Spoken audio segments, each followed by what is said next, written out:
tun trom video wa chuanin tlabung history ti lekhabu be chan hianin video kan siam dona hei lekhabu ziak tu hi lekhabu siam tu bua sai tu hi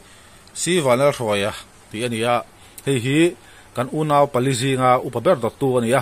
ke hi naw pangber kan thungta hei contena tlabung history katia bracketin Mizoram mun masaberberte kati bokta nga chana chu tlabunga hian Mizoram mun masaberber thiltheng masaberber hi awm nuala chung te chu tunjong video wa hian chiang zokin video nen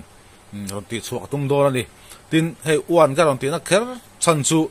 video pakata hanga khung leng don lova video hi sei don tuka chu wang chuanin video sei le tukhi than khatan anin om thina wangin video pathum vela 1 2 3 ani kan then don ani tun tuma hianin Mizoram kong puisial masak ber ang chi te tabung hing put chan ang chi te tabung din chan kum ang chi te le Mizoram dak in masaber te le missionary kai te inwanga missionary kai ti nge kan ni ti te chiang zokin video nem kan thiranga kan soi pa do ani chu wangin video te kat lovin khong ai mian an chua sakula tin tabung fan pa ani dona I tabung la kal nga lo te tan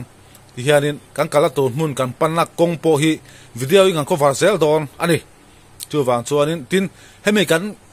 kalna konga hianin I hei hemi le khabua in ziak record om sa record om vek amaro chu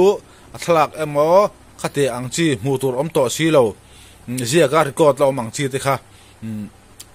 kan tlan pa in kan soi pa do ani chu wang chuan video kat lova en kha afu ome ti chuanin ingpon se video hi han thia zui taila next lama chuan Mizoram hospital masaberte police station masaberte khati angchi kha a thlir tu ala tam dor ani hun thum vela ka then dong khati kha chu wang chuan ka channel hi khong takim en sakula ka channel la subscribe lo te pon khoi men subscribe sakula a video mu nom tak tak la ron chop sok zel dor ani ti kha kan athuma ta kan soi zoi ani ju ti chuanin video kan clear chu zom tong ti hianin kan ina train kan tang chuak tananga ti chuanin hei kan in thang loka hianin Emmanuel back in BCM Emmanuel la oma hei kan en arem changa chuk thak pai kan en thokanga hi tabunga ko ran diam per ko ran member pagna baran nia BCM Emmanuel hi chuanin helaya hian PS2 school oma helai PS2 school hi kumsa khazkuwa somluk palia dinani an office te hi sakharania mani du khat FB aphan larin khria hi an school office saka hi chuanin Emmanuel big in hi han en thok taila ani hi BCM tabung atangin December ni sangha zakwa somsari pakwa kharanin danga ti chuanin tuna hianin tabung ko hana chong ko han member tamna baran nia member hi zaruk le somga borvel tuna hian anom nia hriat ani ti chuanin kan suk thalenga next video wa chuanin tabunga ko han ding ma saber hemi Emmanuel ina anin danna BCM tabung tepo kan en chiang tu ranga yang helaya hian north east UPC anong ve boka ti chuanin kan chuk thaje langa bazara kan phenga tabung din chan kumvel atangin kan en chhodor ani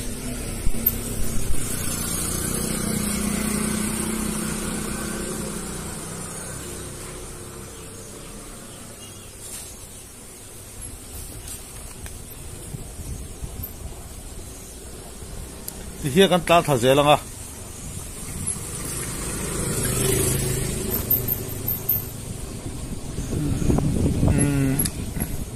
nakina tlan pain thil chi thang thang kan soi do na atira kan soi tong khan I ataka mu turam to si lo zia kal chin chia that ang chia kha hetia tan pa hianin karon soi zau zau zel dora chu wangin video abul tanga to thlengin lo en sak do na nia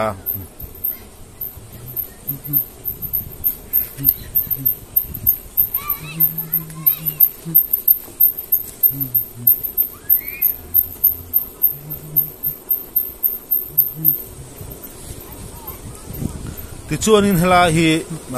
bookroom kom kan tia hela tak hi nakina kan let le lama I jiang deu zokin kan endor ania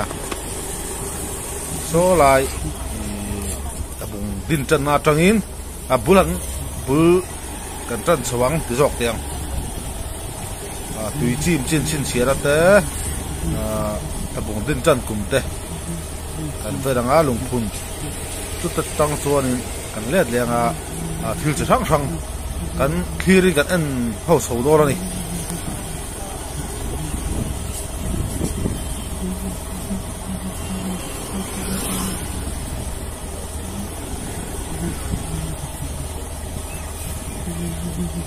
helahi bazar bungkon ania ti chuan hei helaya hianin hei lungphun chi thang thang ala oma heng hi kan en chiang do ni heng lungphun ve hi thang dewa hianin scooty ta taila chuanin chiang deuh zokin kan en do ania sula sot labung football field oma kan tilang ri lawang ti chuan hei helan lungphun pakhat oma chung sen hi kan sia them tui chim chin chin chiana ti ani ti chuan hela han labung din chan kum alo in ziaka ai ziaka chu British Sarkar in Mizoram te tudai tu le an kut atanga Mary Winchester la chuak tura anron tir thang liana chuam November ni kwa sa khazaria som sarip khat khan tabung khuwa hi adin ani ti anjiak ri ti chuanin he hila hian tui chim chin chin thiana a om ta a ka duai ka tong hi alo rang le hlek thina tabung branch hoi me tan an bua sei ni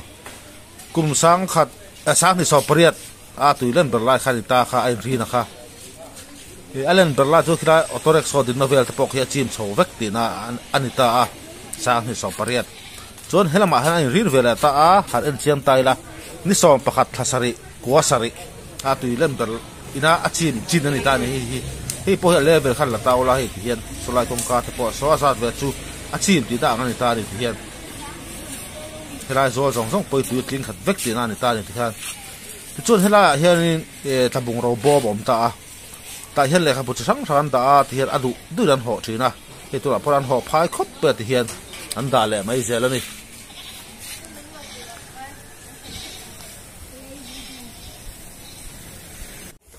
ti chuanin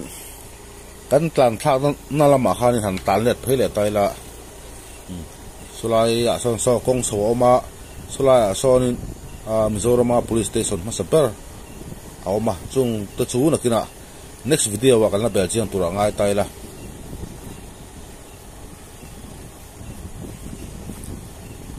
sulai so bugrung kong kati kha anita a kata thak na lama ka soi kha ta so kon ding zuwa nga I helai vel kan en le thok thok do ni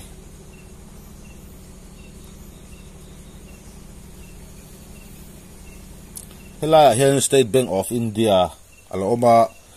State Bank of India hi kum sa kha ko somre phari kha hon tan ania atira chon zo dina hon ania ti cho kum sa ni so phani khan I helaya hian in son anita ni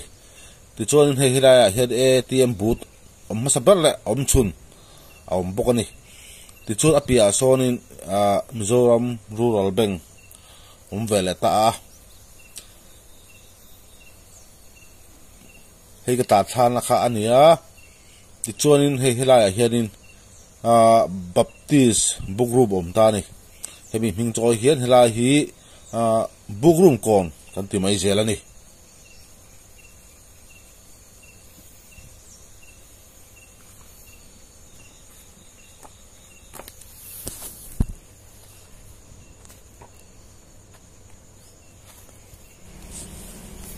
hianin kan tlan phe nga lui lama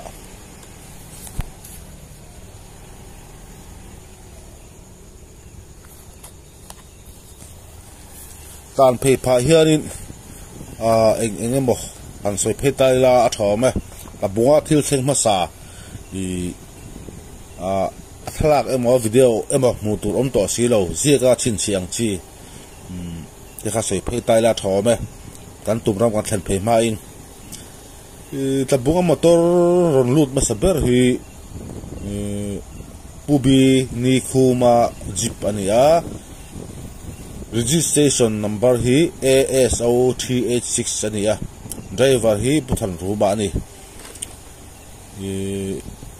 he motor ron lutan kum hi kum sang khan sakwa somruk ania chu labunga motor ron lut ma saber ani hemi vante ko turaka kal na lama tang hianin aron lut adi tichuanin motor accident ma saber po hemi motor hi ania din van tu thlak takin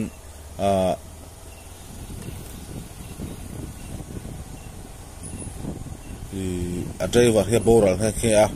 hi motor accident a boral ma saber te po ani he ani kum sa khan sakwa somruk pani February ni khan an te solani hi motor on lut ma saber le te sol ma saber van do ma saber ani bokani jeep ani ya registration number kha ASO3H6 ani driver chu than ruma ani ye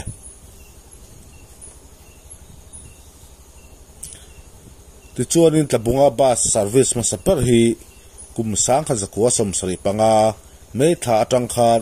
lungle tu tlabung MST bus a service tan ani hi tlabung le lungle inka konga bus service ma saper ani hilai hi vate khor pukania he a hul thin khop mea diam balu che nan te pon an mangani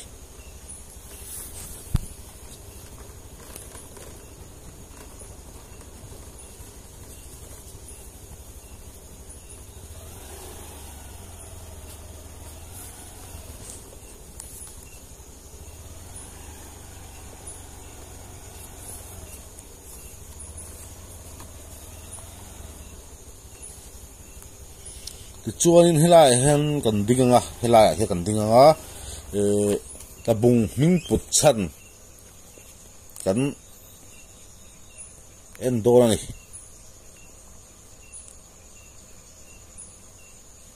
hey tu hi lo tam viau mea a tu te lai ve khan ni se chuanin chiang le zualin alang thei se them osam tur lang thei turani amaro chu hey tu hi lo tam dewa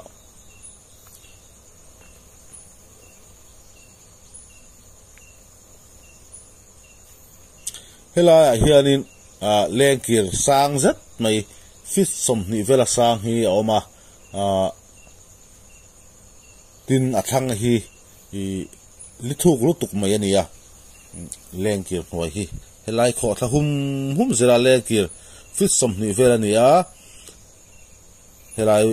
ka eng tuna langvel hi helai vel hi ania chu athang hi helai vel hi li pum thina lam som chuang thukin chu wang chuanin li tlabung ti in aping hi pu ania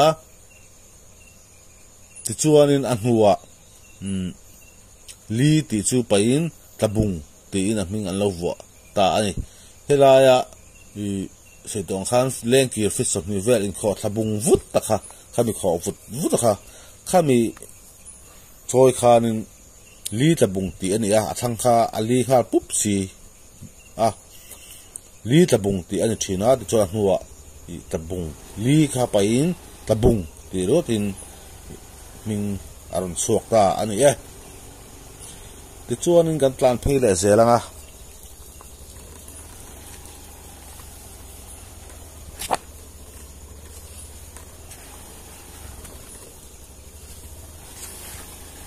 tuna hianin Mizorama kong puisial masakber tlabung tulung lei rot kan en dolang ni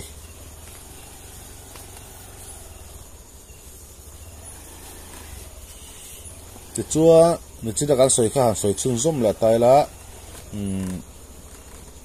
MST bus service masakber kha kumsa khan sakwa samsari panga kan ti kha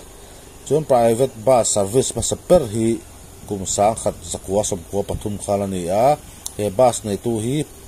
pu pa kunga lung le cha mari veng anu ve thungani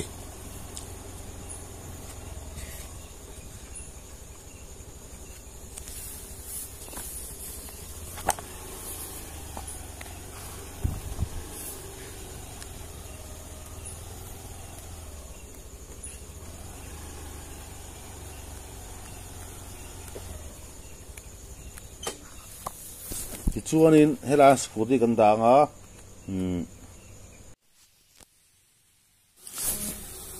tianin kong to pa scooty kan danga pahan ke kan phenga Mizorama kong puisial masakber kan en phei dola ni ti han kal pan soi pheita ila kum sang khat zaria somriat pariat khanin ko ti jira hobin sipai sang khat zani vele puak phur bengali vai kan tiang chi kha sang khat rual le sipai somthum pariat ya chakma vel namdang san hi zanga ten chi takong atangin hemi kong Mizoram lo tu le hemi kong sil tu hi aron chuak chhota a sang khat zaria somriat pariat atanga sang khat zaria somkwa inkar bo chover khan ti chuanin helai kong hi zadwari di so pok sang khat zaria somriat pakwa tlabung atangin sei pui kholam panin kong hi lai ani a ti chuanin kum sang khat zaria somriat pakwa thatop lama phairong kai an thlenga ti chuan march ni som panga sang khat zaria somriat pakwa chuan lunglei an thlengani tuna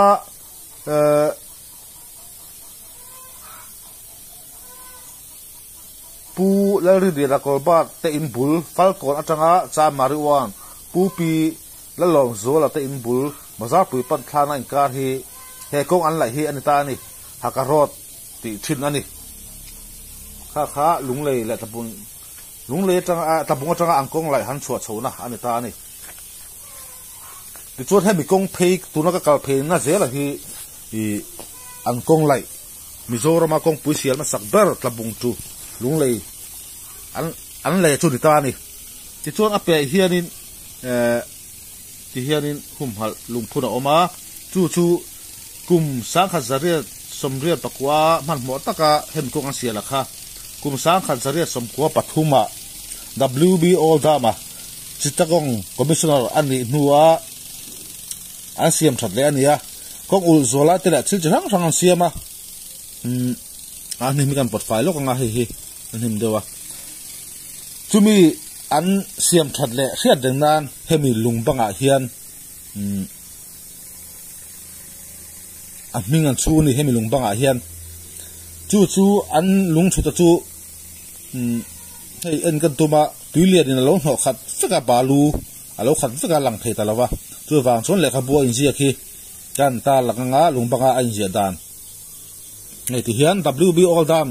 design and trace this road February sang khat zaria somko pathum tin tari anni hian ti hian sang khat zaria somko pathuma kong siam that na hi anon thok le ta ni ti chuan mi lung pa harang ziak ta hemi kong phe hi Mizorama kong puisial masakber chu alo ni ta ni ti hianin bazar bungkor hakat thleng phe le ta a ti chuanin heta tang hianin dakin Mizorama dakin masakber kan en dona tin missionary ka te po kan enanga engwanga missionary ka tinge kan ni ti te po kha chiang zo kan soi dona ni tin hi bazar phe dia tabung bazar hi Mizorama bazar masakber ani kum sang khat zaria somsari pani khan LT ko TH luin chuan tabunga bazar asiamani hi Mizorama bazar masakber ani kum sa khat zaria som sari pani ani kha o lo chin sia tai la thobe Mizorama bazar ma saber tlabung ti chuanin post office kan andora Mizorama post office ma saber chun hei helaya hian missionary kai chu lom ta a I missionary kai hi chu kan let lama kan endora ni ti chuanin hei I dak in kan thleng don to a ti chu ba so a chan chin te hi a chan chin hi a chiang deuh zawk in han soitum tai la thawme a office chung tak chuan tilang lo nga building vel hi kan lak kwal dor ani khilai khi dakin Mizorama dakin ma saber chu anita a I kum sangkhat zaria som sari pani khan th luin te chuan a Chittagong Hill Trace Headquarters to Rangmati atangin tabunga ason chuwa chu Mizorama ma saber anita ni atira chuan Post and Telegraph Office tia da ania amaro chu anhuwa Post and Telegraph Office tia kha Telegraph tia kha pain Post Office tinan thak ta ni I chu Rangmati atanga aron I son so kumakha kum sangkhat zariat som sari pani o tin hei ta hianin ain sia ka han sia taila Mizorama dakin ma saber ti ania kum sangkhat zariat som sari pani Heritage Committee tlabung branch waime ti lon sia ka ni tin hei a building hi sa pho kut nu vek kha la ni a khi kan huang khian mo tin dak ina hian tuna hian thok tu pasari an oma support master hi pakhat ombokani ti chuanin staff paruknen an safa in tuna hian dak ina hian thok tu mi pasari an omani ti hian building sila nung ver hi kan la kwal ve thok taila atha ome soi tong khanin sap kut nu vek hi alania achung ero hi chu ti that lo thei ani lowa chei that ero chu omnual tura ngai ani to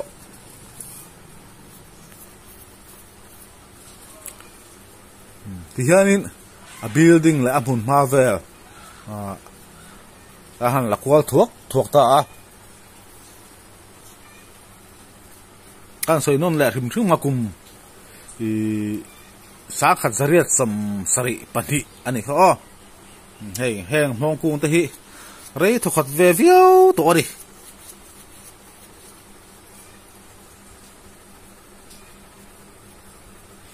atira Post and Telegraph Office ti ani a anhuwa Telegraph pain Post Office ti alo ni tani ti chuan khu Trade and Commerce Building alo ni ta a ti chuanin ti khang dak in chu du tok tai la kan soi chiang viau to in ka sia missionary ka lampa kan phenga ke kan phenga missionary ka kan bel chiang la dorani en wanga missionary ka ti nge ti te kan en dorani ke kan pheng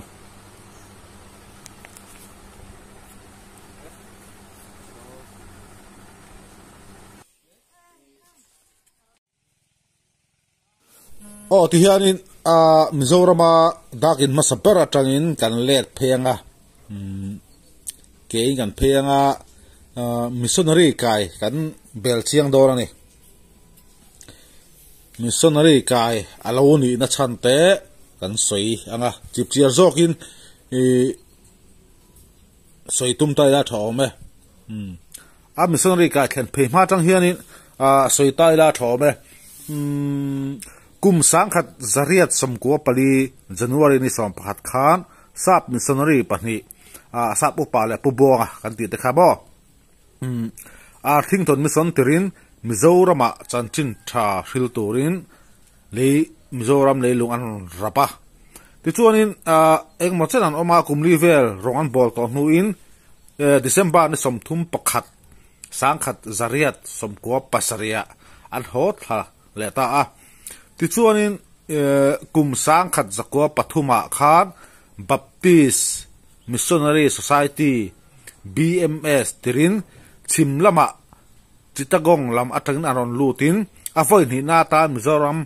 an local le ni helai missionary ka hi March niriat sa khat zakwa pathum khat Mizoram leilung tabung hi anon rapa hemi tuma aron kaina lai hei tuna ka chuk thak na hi mo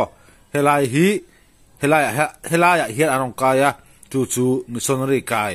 kan loti phat na chu ani ta ni ti chuanin he tianga mun poi mo le ngai hlut omani wang hiam TKP tabung pastor Bill point an ngai poi mo in ma an lo la na sa em ya chung te po chu han soi tel tai la hei helai I trong trai na in te hi TKP ten kum sang ni som pasal ogas khan an sakani an sa thakop pe adu apiang tan mi mal emo polang pana trong trai the ani tin kum sang kha zakwa som po pakwa khan missionary kai ani ti thin chian sign board hi KTP te hian an lo tar to bokani o helai hi missionary kai kum sang kha zakwa pathuma Baptist Missionary Society ten I chanchin thil tura Mizoram leilung aron rana tabung mun aron kaira kha ani ta ani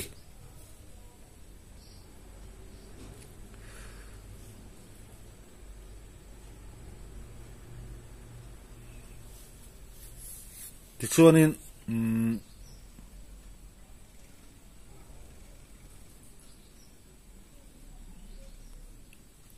hei helai longkai vel hian thlir pa thuak tai la hemi ka soi sing taviu han soi non le rim shrim tai la hemi missionary arong kai ni taka hi March niriat sang khat zakwa pathum ani chu chuan helai tlabung mun helaya hian hi aron kaya chu missionary kai kan lo ti pha na chu ani ta ani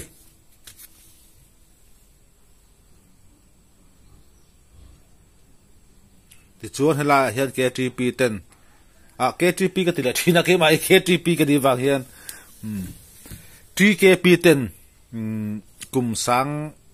ni so pasai August atang khan tong ta na in thatak hi an siamani kum sang ni so pakwa hon ani in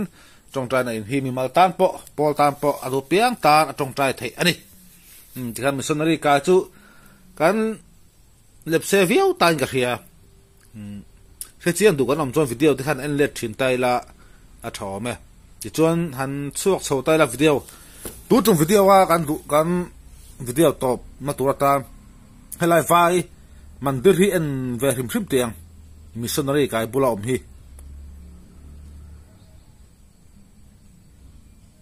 helai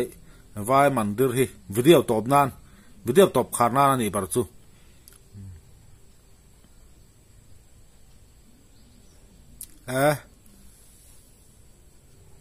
ini ni hari bandir ba khu chia thiam ji ong vak lo ni na chung hi tat en sin sim sim ang nge injiak te